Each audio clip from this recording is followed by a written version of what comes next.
नमस्कार, भारत होम्योपैथी के YouTube channel पर आप सभी का स्वागत है। हमारे भारत होम्योपैथी की ओपीडी पर और हमारे YouTube व्यूवर्स के सवालों में एक सबसे बड़ा सवाल हमेशा ये रहा है कि क्या वेरिकोसिल पेशेंट शादी कर सकते हैं। फिर उसके बाद एक सवाल और आया कि क्या वेरिकोसिल पेशेंट सेक्स कर सकते हैं।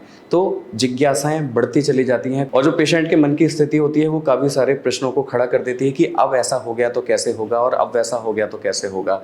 तो इस समय आज के इस वीडियो में हमारा जो सबसे बड़ा सवाल है वो ये है कि क्या वेरिकोसिल पेशेंट सेक्स कर सकते हैं, इसमें उन्हें कोई दिक्कत तो नहीं होती।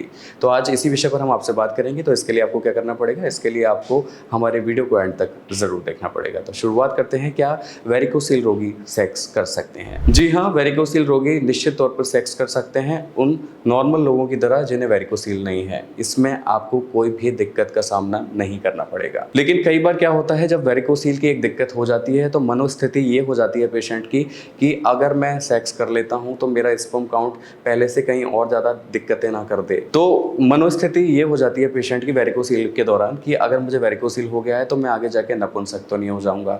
अगर मैं सेक्स कर लेता हूँ तो मुझे इसमें और ज़्यादा दिक्कतें तो नहीं बढ़ जाएंगी, कहीं मेरे टेस्टिकल से मैं इसमें और ज़्यादा परेशानियाँ तो नहीं हो जाएंगी, कहीं मेरी पार्टनर के साथ में मेरे को कोई और दिक्कतें तो नहीं हो जाएंगी। मतलब कई तरह के जो सवाल होते हैं उनके जहन में घूमते रहते हैं। तो समस्या जितनी बड़ी नहीं होती उससे बड़ी स्थिति बन जाती है हमारी चिंताओं की, फिक्र की, क्योंकि बीमारी एक ऐसी होती है। बात यहाँ तक आ जाती है कि हम आगे जाके संतान उत्पत्ति कर भी पाएंगे कि नहीं कर पाएंगे। तो वेरिकोसिल की कंडीशन इतनी बड़ी नहीं है जितना लोग उसे समझ लेते हैं। हाँ, अगर आप इसको अनदेखा करते चले जाते हैं, अगर आप इस पर ध्यान नहीं देते, अगर आप इसका उपचार नहीं कराते तो ये निश्चित तौर पर बड़ी हो सकती है, यानी कि माइल्ड से लेकर सीवियर तक इसे पहुंचने में समय नहीं लगता है। लेकिन अगर आप इसका ट्रीटमेंट ले रहे हैं, अगर आप इसका उपचार करा रहे हैं तो इसमें आपको कोई भी परेशानी आगे जाके झेलनी। अब बात आती है कि वेरिकोसिल के पेशेंट सेक्स कर सकते हैं, ये तो हमने बात करी। लेकिन वेरिकोसिल पेशेंट को सेक्स करने के दौरान दिक्कतें क्या हो सकती हैं, इस पर भी बात कर लेते हैं। अगर आप जब इंटरकोर्स करने जाते हैं, जब आप सेक्स ड्राइव के लिए जाते हैं, तो बस इतना हो सकता है कि आपके टेस्टिकल्स में आपको थोड़ा पेन महसूस हो। और वो पेन होने की वजह ये हो सकती है कि आपके जो टेस्टिकल्स होते हैं वो पहले से इन्फ्लेम्ड होते हैं, सूजन होती है, उनमें लटकन होती है, तो उस वजह से आपको पेन महसूस हो सकता है। बाकी इसके अलावा आपको इसमें कोई भी दिक्कत महसूस नहीं होती है। टेस्टिकल्स के साथ में एक वेन जारी होती है जिसे हम बोलते हैं स्पर्मेटोकोसील, जो क्या करती है, जो आपके स्पर्म को बाहर रिलीज करती है। कभी कभी नस दब जाने की वजह से इसमें समस्या देखने को मिलती है जो रूप ले लेती है एज़ोस्पर्मिया का।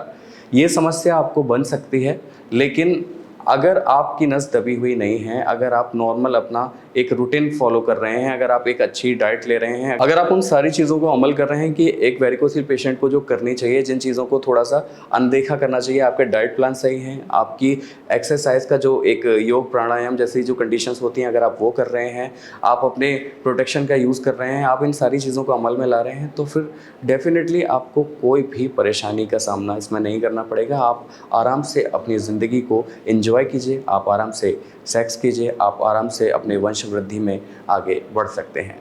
लेकिन अगर आपको वेरिकोसिल की कंडीशन बहुत ज़्यादा लग रही है, अगर आपको लग रहा है कि वेरिकोसिल की जो दिक्कत है आपके लिए काफ़ी बढ़ती चली जा रही है, तो फिर आप यहाँ पर मेडिकल कंसल्टेशन लीजिए, क्योंकि इसके बिना फिर आपकी परेशानी आगे बढ़ती जाएगी और फिर आगे जाके समस्या कई तरह की बन सकती है, जिसमें आपको वेरिकोसिल भी हो सकता है, आपको हाइड्रोसिल की कंडीशन भी बन सकती है, आपको एज़ोस्पर्मिया भी हो सकता है, आपको ओलिगोस्पर्मिया भी हो सकता है, तो साथ ही आप इम्पोर्टेंट भी बन सकते हैं। कहीं ना कहीं इसमें ये चीज़ भी रोल कर सकती है। अगर आपकी कंडीशन बहुत ज़्यादा बस्ट हो जाती है, यानी कि बढ़ जाती है, तो समस्या ना बढ़े उसके लिए तुरंत उपचार लीजिए, और अगर आप उपचार लेते हैं तो आपके लिए बेहतर विकल्प साबित हो सकता है। तो अभी आपको क्या करना पड़ेगा, अभी आपको एक थेरेपी पे जाना पड़ेगा, एक उपचार पर जाना पड़ेगा, और होम्योपैथी इसके लिए बेस्ट ट्रीटमेंट देता है।